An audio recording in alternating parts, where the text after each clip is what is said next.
reading comprehension. It's quite a long passage actually, a couple of minutes to quickly skim through it, right? It's almost 3 slides and then we have 10 questions to answer. So congruently is one thing. So I'm going to give you guys about a minute or two, right? I think it's definitely more than 500 words, maybe close to even 750 or something. So let's read. Okay, all the rest of you continue to read depending on the word count, right? Irrespective of the word count or rather, you shouldn't take more than 5 minutes. But that also depends on various factors like your reading fluency. How fast can you read and how much can you understand when you read, right? So if your reading fluency is bad, I'm sorry friend, you might end up taking 3 minutes just to read the passage itself, right? So one of the ways in which you can minimize your time is definitely have an idea about the questions, focus on keywords, and then when you're reading the passage, look for that, right? You need to be, it's like focused reading, which is very, very difficult, especially during the time of the exam. Okay, this is the last slide. Okay, so are you guys done? Can we quickly look at the questions? Trust me, I read a lot of thrillers, fiction thrillers, mystery stories, and old ones that too, James Hadley Chase and things like that. But I thoroughly enjoy the Hindu Plus, Education Plus articles that come up. I think it's good articles, and most importantly, those articles, Times of India, the Hindu, those articles will come in your exam. So you should be inclined more towards the Hindu and the Times of India, right? Books, yes, any book is fine. Pick something that you're interested in. It could be sports, it could be fashion, it could be politics, it could be current affairs, whatever interests you. Okay, so can we quickly address the questions, guys? I'm assuming everybody's finished reading. Okay guys, I'm going to go for the questions. What does the author want to convey when he says, when you look further upstream, it becomes clear that the goal is ill-advised? Now the thing is, the best part about these questions is, some of the questions you don't even have to go back and look at the passage, right? So one of the keywords in this question is ill-advised. Ill-advised means not wise, not sensible, right?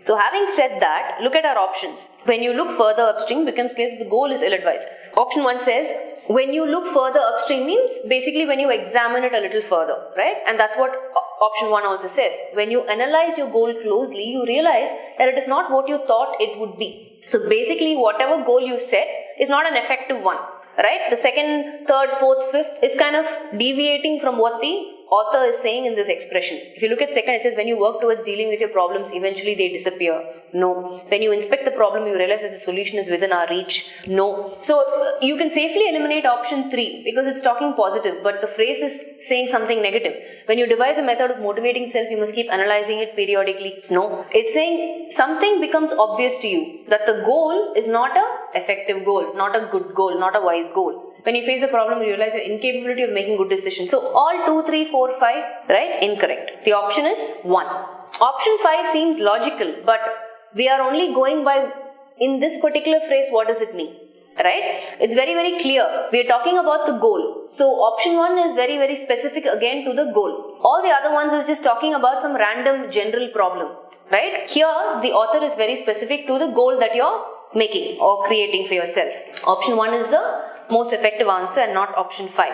Let's move on. Which of the following is true in the context of the passage? A. Many a time, although we are motivated at the start, we fail to keep up the motivation while working towards the goal. Okay, that's 1. B. We can learn to use our mind as a motivational tool. Okay, 2. C. Being guided by intellect is very bad. Now here again, we don't even have to go back to the passage. Logically, it only has to be A and B, right? Because you need intellect to kind of work out a wise goal for yourself. So it definitely cannot be any other option. Anything which has C can be eliminated, which is 2 and 4. And it is not only A but also B. We can learn to use our mind as a motivational tool, right? So answer is A. Just applying pure logic, you can answer the first 2 questions. According to the passage, the key to motivation is 1. Setting challenging goals. 2. Not letting our fears pull us back. 3. Changing our goals periodically. Again, apply logic, right? See, okay, let's quickly understand. We are looking at what is not true in the context of the passage. Although goal may look intelligent, may not actually work for us. This is true. Our subconscious mind will not motivate us unless we face our fears. This is true. What is not true is the only way to keep your... Because it says the only way to keep yourself motivated throughout is by listening to many motivational speakers. This may not be always the case, right? See, you can listen to motivational speakers, but that's only temporary. It's only temporarily effective. Over the long run, it's not a very effective thing. So it is only C, which is option 2. Did we miss out any questions? I'm going to go back, okay? So for this question, the answer is only C. Which of the following is most nearly the same in meaning to the word as used in the passage? Timid. Right? Where did we see timid? Let's quickly, so options are sudden, scared, humble, distant, egoistic. Okay, go back. I'm just going back to the passage. I think timid was in the last, here you go. This entire section, last paragraph. Further, when you set goals that are too small and too timid, you suffer a perpetual lack of motivation. And if you look at the entire context, right, it's talking about self-doubt, fear. It says you need to set the goals so that, goals that don't scare you. Don't let your fear kind of stop you. Your subconscious mind knows you're strong. Face your fears, right? So, yes, scared is the answer. So, timid, answer is scared in the context. And this one we said the answer is only C. Right? This again, you don't have to go back to the passage. Next one, according to the passage, the author found it difficult to be motivated because, what are our options? He was not intellectually motivated. He wanted to take the easy way out. He did not push himself hard enough. So he found it difficult to be motivated. Why? So the author found it difficult to be motivated because, our options, he was not intellectually motivated. He wanted to take the easy way out. He did not push himself hard enough. Yeah, so let's go back to the passage, right?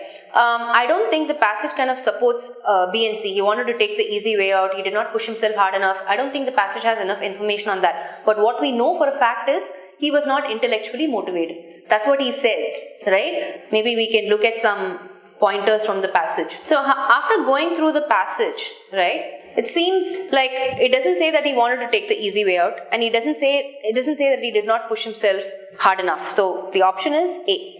Only A. Which of the following is most nearly the same in meaning to the word as used in the passage? Congruently. Congruent, if you are familiar with this word, it means to be in agreement. And if you're familiar with that word, it's option 5. But if you're not familiar with that word, go back to the context, right? It's the first paragraph. Third line. Do you ever feel there is a greater being inside of you bursting to get out? It is the voice that encourages you to really make something of your life. When you act congruently with that voice, so when you are in agreement with that voice, it's like you are a whole new person. So this is option 5. What does the author mean when he says it eventually phases out? It eventually phases out. That phrase itself, right? Let's look at our options. We don't necessarily need to go back to the passage. We need continuous practice in phases to retain it. It reduces because of lack of practice. We become self-motivated with time. It goes after a period of time passes. It improves after a certain period passes. Okay. Phases out. That's your clue, right? When I say something phases out, which means it's stop operating. It goes away. So it doesn't improve. It goes after a period of time passes. So your clue is phase out. That's the clue phrase from the context.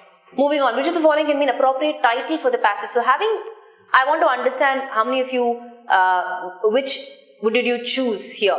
What do you think is the most appropriate title for this passage? Living life with success. Why don't we feel motivated? Our only aim, success. How to achieve intellectual success. Feel motivated, feel superior. So if you look at it, the passage is kind of revolving around how to be motivated, right? And if you do that, you can see the consequences of that, right? Even the summary, the closing passage also says, hey, you need to face your fears. You need to look beyond that, right? So the most effective choice here, given the fact that the author is trying to convey throughout the context, is feel motivated, feel superior. You need to look at it from the context as a whole, right? Some of you have leaned towards option 2. Why don't we feel motivated? The author is giving reasons and examples and illustrations, but that cannot become the crux of the passage, right? That is only to help you understand his point of view of what he's going through. So, you cannot, one pointer I'll give to all of you who chose 2. The pointer is, don't rely on illustration and examples and life experiences that the author shares to become the crux of the passage. What is he trying to convey? Focus more on first paragraph, topic sentence of each paragraph, and the closing sentence or the closing paragraph. Right? Most of you, what you all have done is, you all have been taken up so much by this passage, right? And you're literally kind of empathizing with the author. So he shared a couple of examples and illustrations. So you guys have gone ahead and focused on that and taken that as the title. But when I say title, I'm saying when I read the passage, what is it that the author wants to convey to you as a punchline, right? He's not saying why don't we feel motivated. He's saying feel motivated so you are able to conquer your fears and you're able to achieve the intellectual motivation that you need to kind of survive or to make the right decisions or to move forward.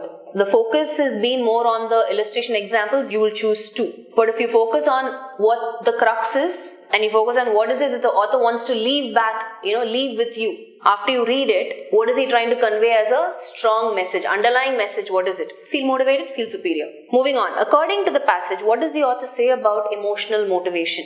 Okay, this is pretty easy because in the first paragraph, he says it's very temporary. Right, let's quickly look at it. If you look at the first paragraph, right, we're talking about emotional motivation. See, let's go from here. It is not hard to put yourself temporarily into an emotionally motivated state. Just listen to that motivational song for that matter. However, this motivation does not stay strong. Right? How many times have you been temporarily inspired? So we understand that it is temporary, 1. And throughout the passage also, what are the other options? It promises our negativity. It has the potential to inspire us. So here again, for me, it doesn't promise our negativity. And I wouldn't strongly say, or rather the author is not strongly saying that it has the potential to inspire us, simply because he says here, emotional motivation, kind of fizzles out after some time. And it is temporary in nature. So if it is temporary in nature and if it's fizzling out after some time, how can it inspire us? So I would say the safest answer is only A. Right? Because in the context, let's go back to the context, right? So the author is giving out examples, right? He says here, I used to get frustrated when my emotional motivation fizzled out after a while, right? That's one. So when emotional motivation kind of fizzles out after a while, which means it's temporary and it doesn't really inspire the author at least. So having said that, the safest option for us would be option A only, which is 3. I'm just going to write it here. According to the author, emotional motivation fizzles out, which means, that's what he said in the context, which means it is temporary in nature. If it is temporary in nature and if it fizzles out, how can it have the potential to inspire us? Yeah. So we can safely, I'm fixing on A.